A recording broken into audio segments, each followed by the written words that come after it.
Welcome to the channel of real knowledge hub. और real knowledge hub की तरफ से जॉब्स अपडेट सीरीज़ में आप सबको खुशामदीद। डियर स्टूडेंट्स, आज हम बात करेंगे पंजाब सेफ सिटी अथॉरिटी के बारे में कि ये वो अथॉरिटी है जो पंजाब सेफ सिटी ऑर्डिनेंस 2015 के तहत एक अटानोमस गवर्नमेंट बॉडी के तौर पर इस्टेब्लिश की गई। इसका जो मकसद था वो पब्लिक सेफ्टी एंड सिक्योरिटी को इम्प्रूव करना था इन पंजाब। तो इसके पहले प्रोजेक्ट के कामयाबी के बाद अब डिफरेंट डिस्ट्रिक्ट के अंदर पंजाब सेफ सिटी अथॉरिटी के डिफरेंट जो ऑफिसेज हैं उन्हें इस्टेब्लिश किया जा रहा है। यही वजह है कि पंजाब सेफ सिटी अथॉरिटी की तरफ से 208 पुलिस कम्युनिकेशन ऑफिसर्स की सीट्स को अनाउंस किया गया था।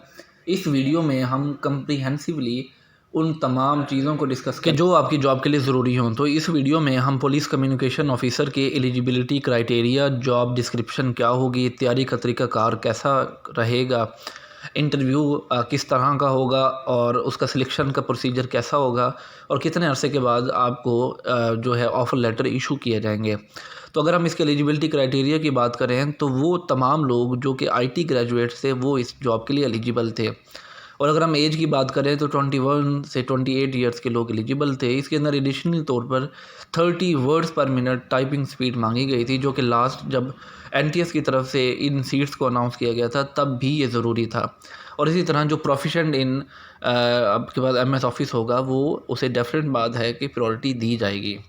अब हम बात करते हैं पंजाब सेफ सिटी अथॉरिटी की जॉब डिस्क्रिप्शन के बारे में। तो पंजाब सेफ सिटी अथॉरिटी में पीसीओ जो है वो एज ए काफ़ी सारे डिपार्टमेंट्स के अंदर काम करता है कि जिस तरह जो इनका मेन डिपार्टमेंट्स है एमरजेंसी 15 कॉल टेकिंग का। तो 15 की कॉल टेकिंग के बाद जब पुलिस को वहाँ पर डिस्पैच किया जाता है तो उस चीज़ को डिस्पैचिंग डिपार्टमेंट डील करता है। इसी तरह वो पीसीओज़ जो कि वीडियो से सर्वेलेंस कर रहे होते हैं किसी इवेंट्स की, तो वो वर्चुअल सर्वेलेंस डिपार्टमेंट के अंदर काम करते हैं। इसी तरह एक एविडेंस कलेक्शन का डिपार्टमेंट है कि जिसके अंदर एविडेंसेस को ट्रेस किया जाता है।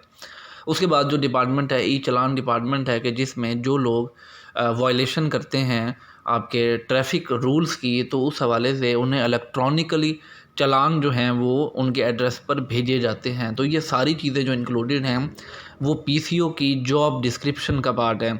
तो इसी तरह अगर हम बात करें कि सम इम्पोर्टेंट फ़ीचर्स के बारे में, तो पंजाब सेफ सिटी अथॉरिटी में जितने भी लोग हैं वो तमाम एक कॉन्ट्रेक्चुअल बेस्ड जॉब के तौर पर काम कर रहे हैं, कोई भी परमानेंट नहीं है। तो परमानेंट ना होने की वजह से ये अपनी पेंशन को क्लेम नहीं कर सकते।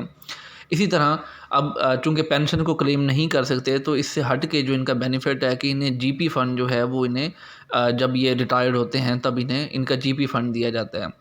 उसके बाद अगर मैं थोड़े से इसके हवाले से बात करूं तो जब आप जॉब को ऑफर लेटर को ज्वाइन करते हैं तब आपसे पंजाब सेफ सिटी अथॉरिटी 100 वाले 5 ई स्टाम्प पेपर जो है वो डिमांड करता है कि जिसके ऊपर आप बॉन्ड को साइन करते हैं। तो इस बॉन्ड का मकसद ये होता है कि 2 साल तक आप इन सर्विस इस जॉब को लीव नहीं कर सकते, कि अगर आप करेंगे तो आपको 3 लाख एज ए पेनल्टी के तौर पर अदा करने पड़ेंगे। इसी तरह अगर हम कुछ इसके बेनिफिट्स की बात करें तो आपको एक हेल्थ इंश्योरेंस प्रोवाइड की जाती है। उसी तरह ये एक जो है वो एक यूनिफॉर्म जॉब है जो कि आप 2 स्टार्स जॉब के तौर पर इसे एंजॉय करते हैं।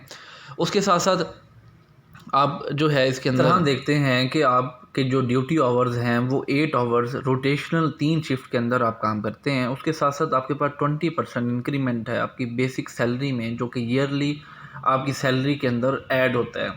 उसी के साथ साथ अगर हम पीसीओ की प्रमोशन एंड ट्रांसफ़र पोस्टिंग की बात करें तो पीसीओ एज ए जब इसकी प्रमोशन होती है तो ये सीनियर पुलिस कम्युनिकेशन ऑफिसर के तौर पर प्रमोट किया जाता है। उसके साथ साथ अगर हम इसकी ट्रांसफ़र पोस्टिंग की बात करें तो इन्हें रेलिवेंट डिस्ट्रिक्ट के अंदर अपॉइंट किया जाता है पीसीओज़ को, जो कि 6 मंथ के बाद वापस बुला लिए जाते हैं।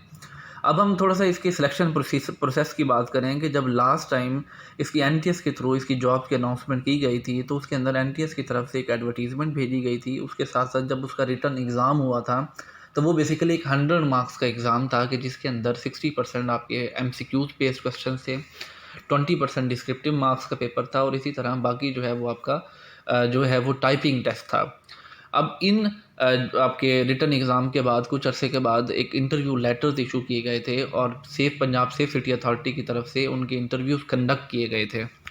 लेकिन अगर हम इस बैच की बात करें तो इस बैच के अंदर पंजाब सेफ सिटी अथॉरिटी की तरफ से एडवर्टीज़मेंट जो है वो पब्लिश की गई है, जिसके अंदर 200+ सीट्स को अनाउंस किया गया है।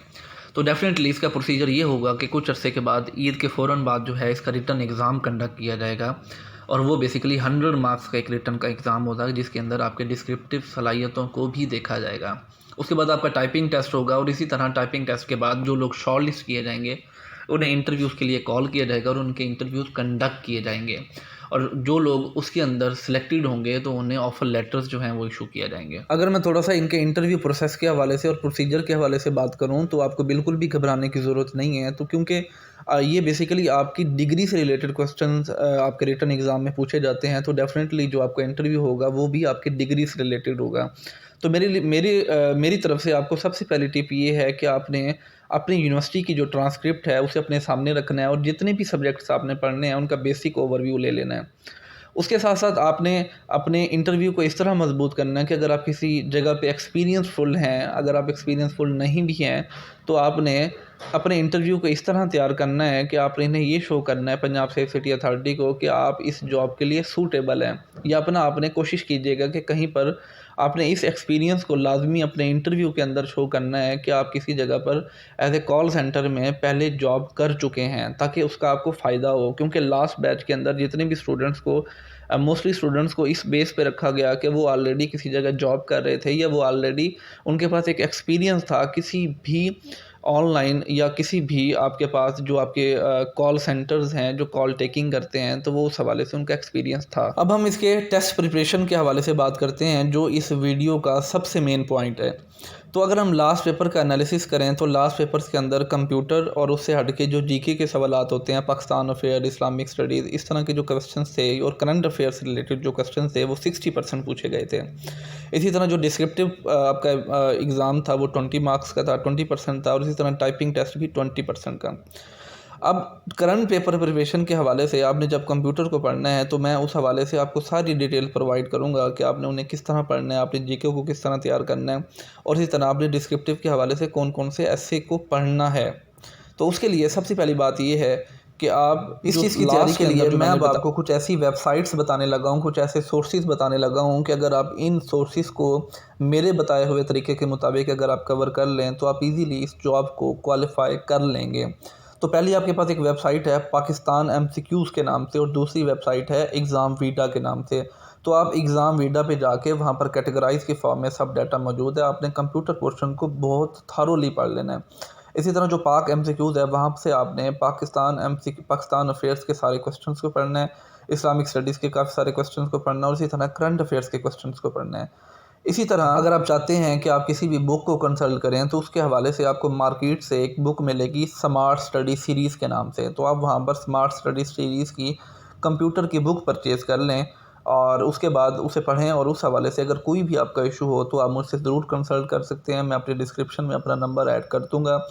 आप किसी भी हवाले से आपका कोई क्वेश्चन हो आप कमेंट। अगर आपको ये वीडियो पसंद आई हो तो ज़रूर इस वीडियो को लाइक करें और इस चैनल को सब्सक्राइब करें ताकि आप न्यू आने वाली तमाम अपडेट्स को जान सकें। बहुत शुक्रिया, थैंक यू।